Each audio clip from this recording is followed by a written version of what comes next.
Hey, what's up, everyone? This is Jason Tucker, and this is WP Watercooler, episode number 219. Today's topic is why are WordCamps important to us?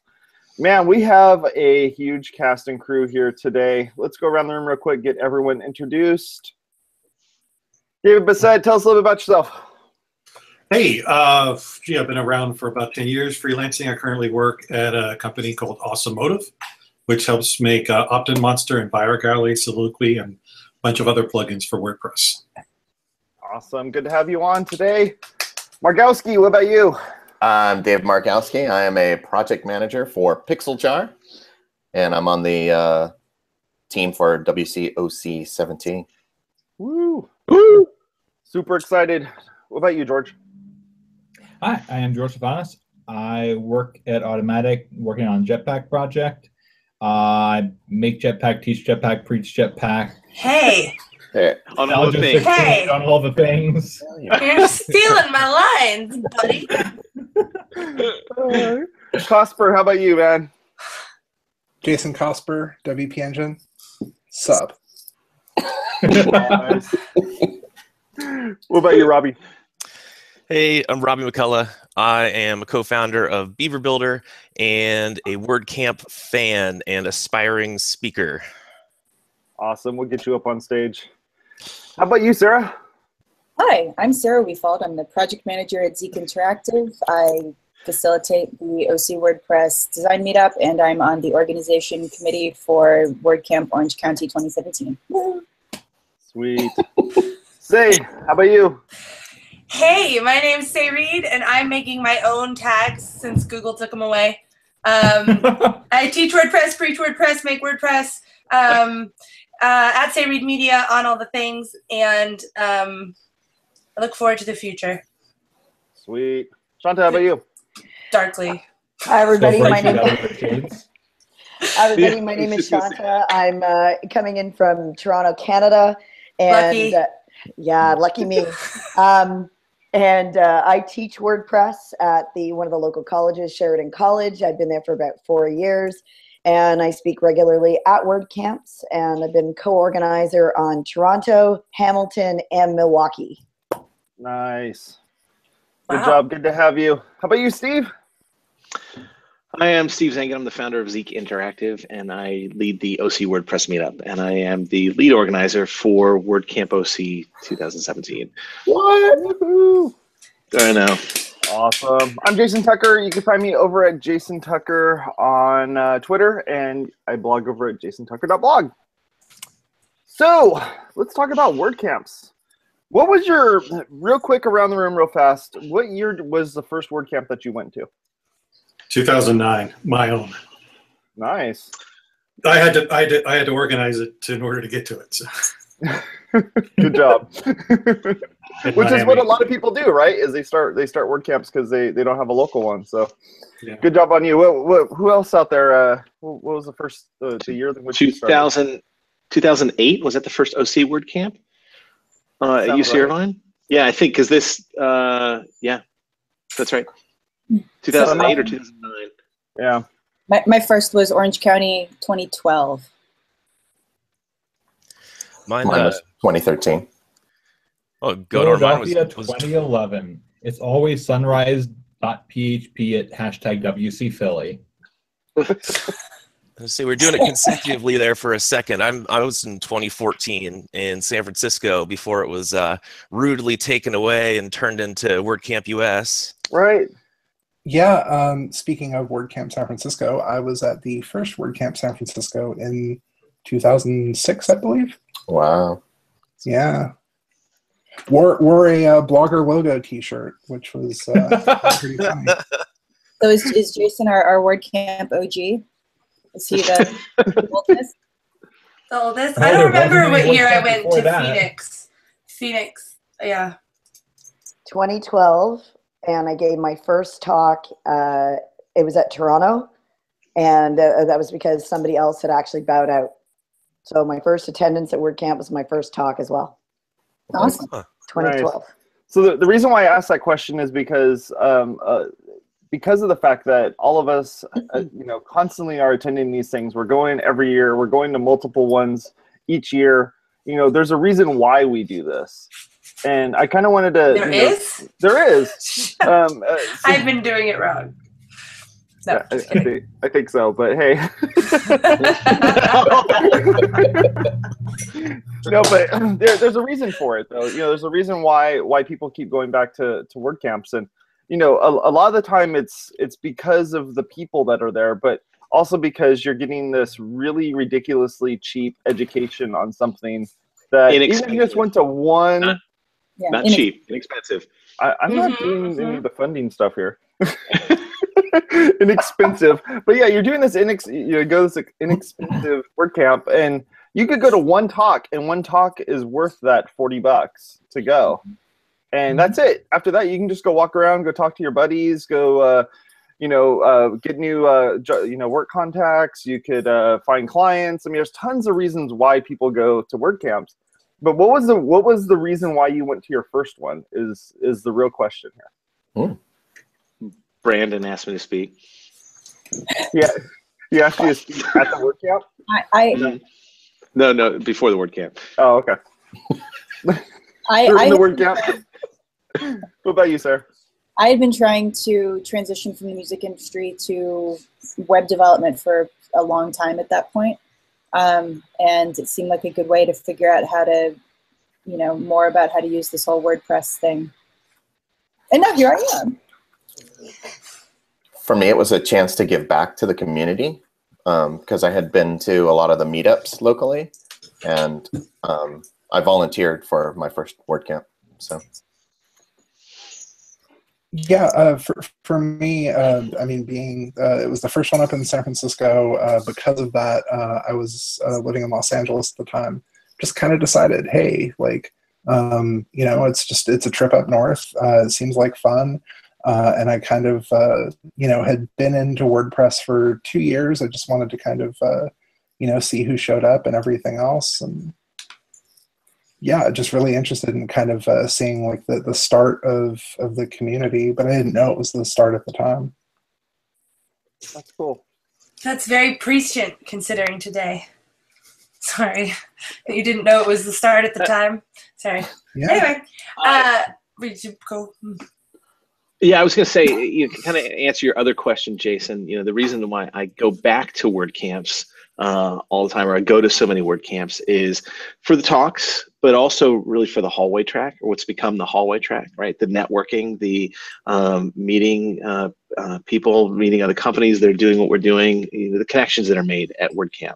Especially if you go to a WordCamp in another geographical area other than you're in, right? I mean, we've got 3 major WordCamps here in Southern California, and we generally know the people that go to those WordCamps, which is fine. But I like going to WordCamps in other cities because you make a whole new set of connections.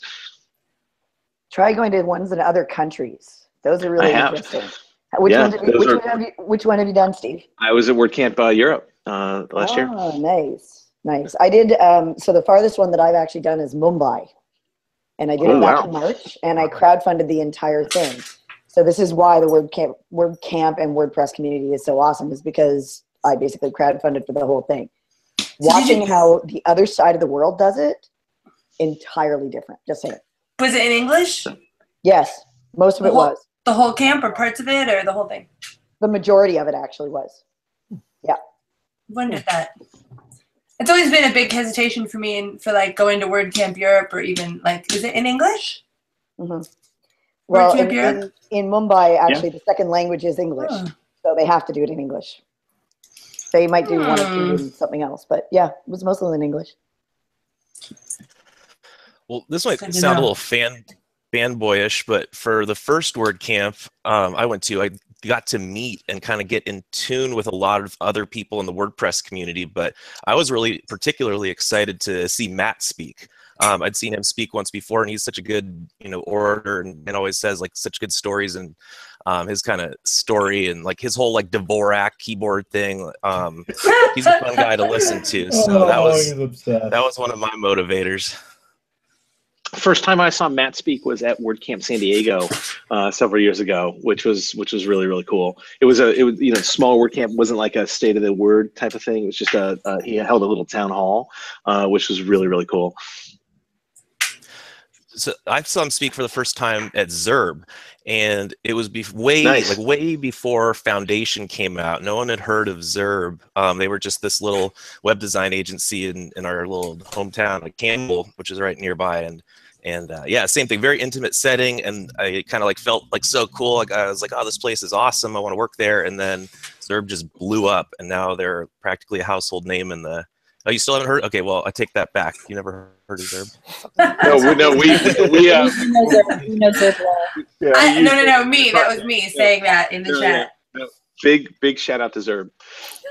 I think that's what the kids say these days. They still use the Flash, you know. Shout out. Now I gotta go Google stuff. You know, Is that what the kids do? I don't even know what that is. Yeah. We've been fortunate. Gotta go read people. We've been fortunate at WordCamp Miami. WordCamp Miami too has been fortunate to be start of some of the corporate retreats. Some companies like to meet all in one place at various WordCamps before or afterwards. So we've actually had some people join their jobs because they came to the WordCamps. So that's cool. The job board at WordCamps is always huge, jam-packed. Whether you're looking for work or you're looking for help, most WordCamps have a job board, and it's worth keeping an eye on. Well, and we find a lot of people that come to WordCamp and the meetup looking to hire developers. They've started a project and they don't know how to get to the next level, right? So they actually come to WordCamp to find developers. I send people to WordPress meetups and WordCamps to find developers. And the happiness bars too. We're actually experimenting with reservations at happiness bars next year. So people are guaranteed a spot with someone if they want a few days before say, I need this help, and we can make sure that they have the right people in the room with them. So we're going to be experimenting with that in Miami. I always thought that happiness bars were like the least utilized, like good resource at WordCamps, because they're usually like often an alcove and people are kind of like hesitant about going up. So I think that's a good idea. We'll see. Not all WordCamps are created equally. Yeah, I didn't mean to silence the room. No, definitely though. I mean, they're all different. When I was learning how to code, that was I used the happiness bar at WordCamps a lot. I just show up, put my laptop down, and say, "Hey, I did a thing, and it's bad. Help me." I didn't know that's what they were for. I thought it was just we're having trouble connecting to the Wi-Fi or something of that nature, like trying to find the bathroom. I didn't know it went beyond. Talk about priority care. Oh no, I had it. I've had people at happiness bars help me completely rewrite like the loop I was doing on like a custom post type or something. I will tell you that when working at the happiness bar, as a rule, I normally keep a secret bottle of scotch behind the desk. WordCamp Miami made happiness chocolate bars, so we called them happiness bars, and we put them in the happiness bar itself, and it's open source too. So any WordCamp wants to make some chocolate bars, they're more than happy to. The chocolate bar is open source? Yeah, it's just it's a wrapper around a Hershey's bar. The wrapper is open source. That makes more sense. Can I put a Raspberry Pi in the open source chocolate bar? Look, I'll send a link to you guys afterwards. Just look at the ingredients and you'll take a chuckle. That's awesome. See, David, the thing that we Canadians call happiness bars are called coffee crisp. Okay, well, for me, I thought it was the syrup. Yeah, every time somebody gives me that at a WordCamp, it never makes it home. I don't know. We've moved down a rabbit hole. I feel like I'm not sure what's happening right now. David is I think it was a Canadian maple syrup. I have to bring him some every time I come south of the border. Every time. South of the border. That's funny. I know. I know. That's going to happen a lot a lot less often now. I'm just saying. Yeah, I still think that even after you've gone, so I've learned and I continue to learn everything I know about the API from talks at WordCamps, because reading about the API is like just the worst thing ever. I've never found anyone who can explain it in writing that makes any sense. But somehow when people have to talk about something, especially tech people, they have to explain something changes and they try to make it, it gets more accessible. Not always, but most of the time. And so they're able to take things like complicated things like the API and break it down and make it comprehensible. And I think that is really valuable. And And to be honest, sometimes I think the hallway track is distracting from the goodness that's happening in these awesome talks. And sometimes I think the awesome talks distract you from the goodness in the hallway. Well, that's the general consensus here, is that the hallway is the best. All WordCamps. Networking is awesome. This is true, but there's usually some people talking about, some relevant things. I don't, for the more advanced coders, they need to go to LoopComp for something and deal with that there. What was the name of the podcast that you were doing at OC WordCamp this year? Hallway track. Oh, okay. That's why I found it distracting. See, because I was in the hallway interviewing people instead of in the talk. Managing the podcast, so you couldn't go to the talk. Is that? I'm just saying they're valuable. That's all. I think the value changes over time. I think like when you first go, you're trying to just cram as much knowledge into your head as you can, and then as you're filling that knowledge in where you need it to be, you start to look at the hallway track as a more interesting part. And then sometimes, there's something that you want to learn, you want to refresh on. And so you go back to, all right, I'm going to sit in on this class and then we'll do hallway. Or something new, because there's new stuff happening all the time. So I found that really valuable. It's such an accessible conference without having to go, like some of the other conferences, all the different tech conferences out there get really intense, and they're 3 days and they're super expensive, and they're, at these different places. And this is a place where you can go and hone your skills, update, be like, wow, I didn't know that, learn some new things that are possible, and, also network. So they're they're very special in general, not just to me, but I think they're different than anything that I know of in the rest of the tech industry. And remember, too, a lot of this is so local people as well. We developers get to jet around the country. The local crowd, the moms and pops, the people that have a day job that is not hauling around this too, find this really, really beneficial. It's not just the price. It's just the fact that this is a place they can go, and they don't get that opportunity very often. Especially when we get the best feedback in Miami is when we put kind of tracks together. So if somebody wants to learn JavaScript, it's hard to do that in a 30-minute talk. But if you give it the morning, and I'm desperately trying not to look at the screen as I talk.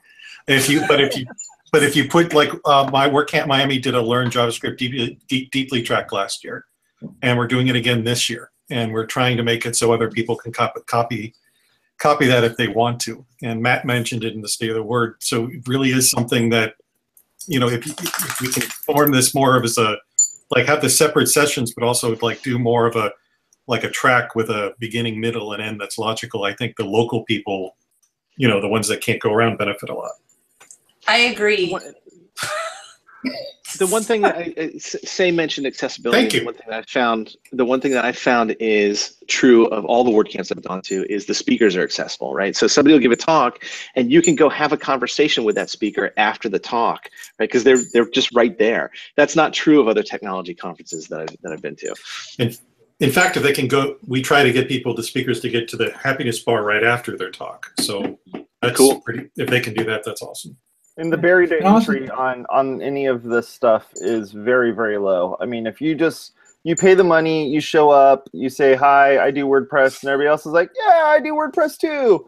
And that's it. That's all that needs to happen. You don't have to be in some particular crowd or be involved in a particular company or use a particular framework for your projects or whatever. You just need to walk around and say hi to folks, hang out, and learn about all the stuff that's happening in WordPress. Like Steve keeps saying, there are many different kinds of WordPresses, and what works well for one community might work completely horribly for another. Some of my favorite WordCamps I've ever been to are the smallest ones. Yes. Like a 150-person WordCamp with a single track where it's just like one speaker right after the other. There's no big gaps between the talks where folks have to move from one room to the other. And that makes all the speakers talk at a understandable, intelligible levels. Even the code talks don't get so in depth that your average mom and pop person wouldn't be able to at least get some passing understanding and get something out of it. I think the focus too being on learning and that kind of holistic networking is unique to WordCamps, relative to other conferences. Because when you start getting to like going to conferences outside of WordCamps, particularly like in the marketing area, it feels like everyone's just there hustling, and no one really cares about you or wants to help. Like it's all about like, here's my card, this is what I'm doing, like, oh, I need investors, like stickers, and the mood and the overall feeling at WordCamps is a lot different and a lot more enjoyable. Why do you suppose that is? For all of the Southern California WordCamps, I can remember only a single talk where somebody slipped through the cracks and he was up there trying to sell. But that's generally the feeling. You know exactly what I'm talking about. I'm talking about. But in general, the feeling of I'm with Robbie of all WordCamps I've been to is nobody's up there, even when they're up representing a product, they're not selling their product. They're talking about competing products. They're there to give something of value. One person who actually does that extremely well is Andy Wickel. Andy is one of the guys that works for WooCommerce, and whenever he has given a talk, he's always given it in the framework of this is how something works, and it's not just about the product that he represents. So I got to say, he's done a really good job of that a couple of times at Milwaukee. That's awesome. And I think it's really cool that a lot more camps are adopting the kids stuff as well. So that started, I think, in Phoenix. That's at least the first time I saw it was in Phoenix in 2012, maybe? Or 2011, somewhere around that time. I think it was 2011. Yeah, and then I watched it, and then as soon as I saw that, Miami went after it. And now, great. Yeah. Yeah, we've expanded to 2 days, full days now. It's amazing, and the kids even get their own attendee bags if we have the budget for it. So, that's great. Yeah, that's which awesome. here's a tip: you save your swag from last year and use that, put that in the bags for the kids the following year. Because kids deserve the leftovers. Do you just take a magic marker and write over the year, or? They get something. Hey, they get something, and you get to with some of your swag. But all the WordCamps in general are adding some sort of kids friendly part, or like Orlando's done it, Tampa's done it, and I'm sure many of other WordCamps have done it. So not only is that cool for the kids, but their parents can bring their kids now, as opposed to, or the option to bring their kids now versus having to leave them alone. One of the things that I saw. I think that's illegal. Alone? Yeah, they just leave them out by registration, and we don't see them. Just leave them there. We had a big lost and found room that year. Yeah, just duct tape them, they'll be fine. Ball pit. One of the things that they did at Milwaukee one year is they actually gave their contributor day to a nonprofit, though. I would like to see more of that kind of stuff. There was a nonprofit that dealt with, it was like I think a women's shelter, and they needed everything from development to copywriting to basically getting their web online. They haven't done it since, but that was the first year I went to Milwaukee. I think that needs to happen a lot more often. I like the kids idea, absolutely so. That also needs to happen. But I wonder whether or not we as contributors, as speakers, as WordCamps in general can give a heck of a lot more than just that. Yeah, we have a good group of folks out here that do website weekend, which is like they get a bunch of WordPress people together over the course of a weekend to make sites for nonprofits like that. I hadn't heard about people doing that at Contributor Day. I really like that idea. Mm-hmm. That's a cool idea. So, what WordCamps are coming up soon that people will be either organizing or attending or recommend? Well, you're all doing the Orange County. Do you have a date yet? Can we clear it with my schedule, please? I cannot announce that just yet. Let's I just offline on the side. Well, WordCamp Miami is 24th to the 26th of March. We have early bird tickets already went, sold out in 48 hours around the beginning of the year, so regular tickets will be out next week maybe, and we're looking forward to that. And if you can't make it, there'll probably, we've always had a live stream every year, so we're cautious to promise things, but so that's at least one. And I know WordCamp Atlanta is the weekend before that, and San Diego is the same week as ours. So those are the three I know off the top of my head. I won't be at San Diego again. Hey, on the East Coast, a bit on the northern bit, WordCamp Lancaster, Pennsylvania, about 2 hours west of Philly, is in our 4th year, and we're the first Saturday in March. And I was just going to say, David beat me to it, but San Diego is our next Southern California WordCamp, which is March 25th and 26th. Same as Miami, sorry. Okay, It's going to be a good day. 52 weeks, and we couldn't split those two up, huh? As long as our 10th anniversary next year, we're going to probably announce the date a year in advance. So, wow, so that's awesome. Yeah, Well, 10 years. I'll pretend I'm in Miami that weekend because they did film in Miami at the beach by my house. They did. I am looking forward to WordCamp US this year, which is going to be in Nashville. Yeah, that's going to be in amazing. December. I am definitely For going to lunch, that we're one. going to have hot chicken. Yes. Oh yeah, the Corey hot said chicken. that I Man. made up hot chicken and was trying to troll him. That's my nickname in college. I'm sorry. Was that out? Was that out? Oh, I thought it was in here. I'm just trying to picture that. Don't, please don't. You'll hurt yourself. I mean, You went by Sriracha. Oh boy. So.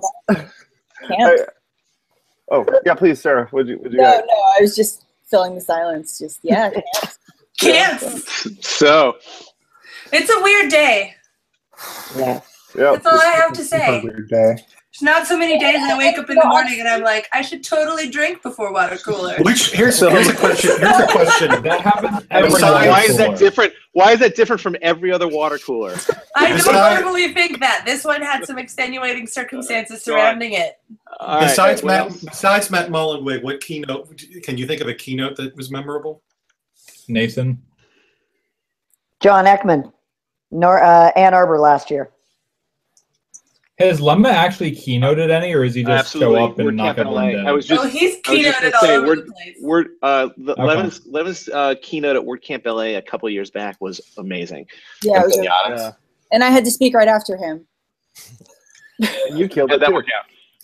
He was your warm-up act. It's okay. He was great, and he helped me be good too. He controls the room well. Boston 2013, I think it was. Marcotte at Beep on Twitter came and gave a keynote on responsive web design, which was absolutely stellar. And the cool thing about all of these specific dates, like Boston 2013 and whatever, is that you can go back to WordPress TV and watch them. Yes. Yeah. So Except I think that talk isn't online. Thanks for making my point. So I don't know. I kind of feel like all of this sort of brings up a larger point that, you know, the community is really what makes WordPress special, and WordCamp throughout the year is how we sort of come together. And, you know, we all know each other at this point. We're always meeting new people. There's always somebody new that's awesome and surprising and has something cool to say. And that's what I think we need to commit ourselves to really investing in this year, especially just our people. It's so easy for people like us to take it for granted. And I think the being able to publish and speak our minds, which is a truly American thing, is a real strength of WordPress. And I think we should all work to help it keep growing. And support You American things. You heard it, folks. What makes WordPress special is you. Yay! Also, we're all pretty fairly accessible, except maybe Steve, so you should talk to us too. Wow. I make myself accessible on the 4th Monday of every month. There you go. See? I tell my wife the same thing. I agree with you 100%. Hot chicken. Right. Look at the time. Folks, look at the time. Thank you very much for being on the show today. We really appreciate it. Make sure you go over to our website at WPwatercooler.com. Click on the links there to subscribe. If you like this content, and there's much more of it, hit the little thumbs up button and hit subscribe. Folks, we'll talk to you later. Bye-bye. Peace. Ciao.